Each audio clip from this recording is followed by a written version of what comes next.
Hey, and welcome to the Toadstead. For those of you who are following this,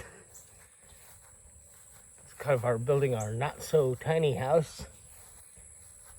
Well, we've got all of the main framing on the walls done.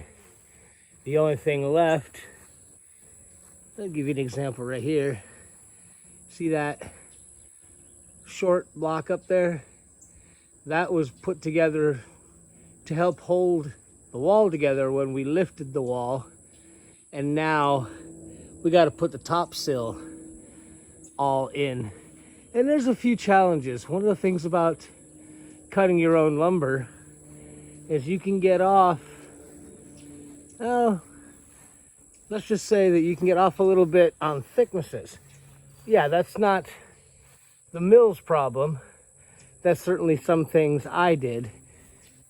Still learning. There's still that one stud right there. It's got that beep. You can barely, well, I get a better camera angle. You can see it's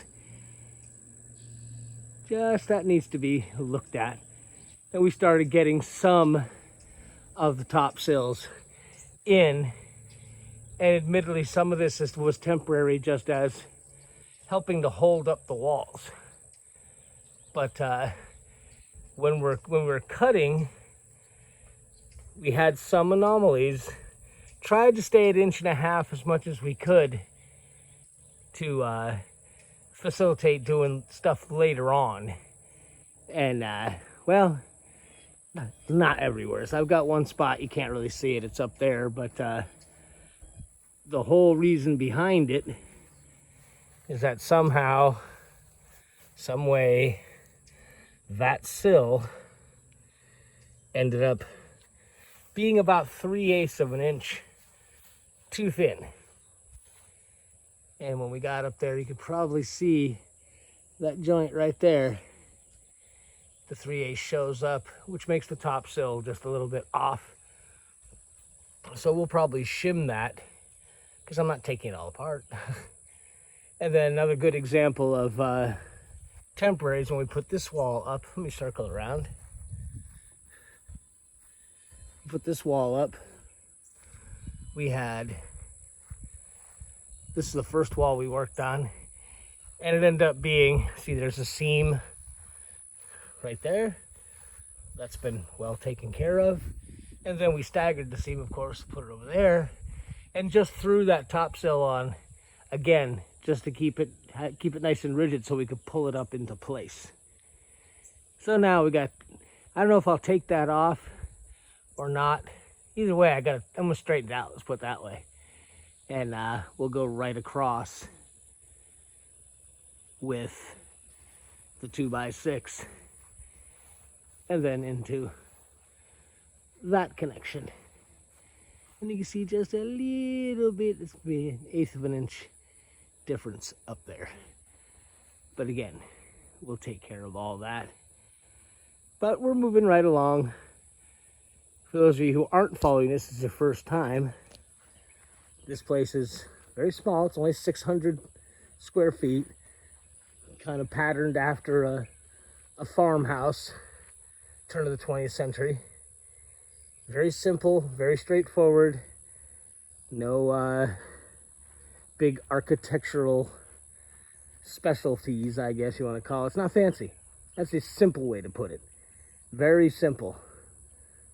Rather large, 1 bedroom. It's really all it is. But it's not a tiny house. It's over, it's 600 square feet. So I don't call that a tiny house. We look around, 200 or something, 250. So this will do for 2 people and 1 lazy cat. This is more than we need. And as I speak to you now, the kiln is cooking the wood for the next phase. And we had a whole lot of 2x6s, as you might imagine, in the first phase. Second phase had some 2x8s for that big wet wall that we'll get into when that time comes. And then the remaining interior walls are all 2x4s. And there's our scrap pile. And there is the, not piled as well as it should be, but these are the 2x10s. That'll be the rafters. Yeah, it's not a lot better. I'll just leave it like that. And there's some more 2x8s, a few 2x6s left over for the top rim. Now, once we get all of the rafters and everything in place, then we can start considering covering everything. Our hope is to get this place all weathered in before the latter half of the boss is coming by. It's our new boss. Hey, Pete.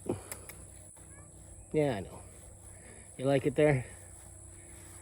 No, that wasn't really made for just a cool place for the cats to lay. That's a pad for some later equipment that's coming in. We'll get around to that later on. But he's making sure I'm doing the best I can. Anyway, we try and get this thing weathered in. We do live in the deep South Gulf Coast area, and traditionally, if we're going to get any harsh storms or anything like that, hurricanes, they come in about that time. So we want to get this weathered in before that happens. But all we can do is keep on going. This whole thing's just being built by pretty much one old fat guy and with the help of a young lady. And of course the supervision of cats. Works for us. And while we're doing this, we're also, of course, running the mill. Got our peanut farm doing its, peanut crop doing its thing. Sorghum crop is suffering a little bit because the weather has not been cooperative for farming. So that's our update. And pretty soon, we should be able to get the roof on and get ready to make this look more like a house and less like a work in progress. All right, see you next time around.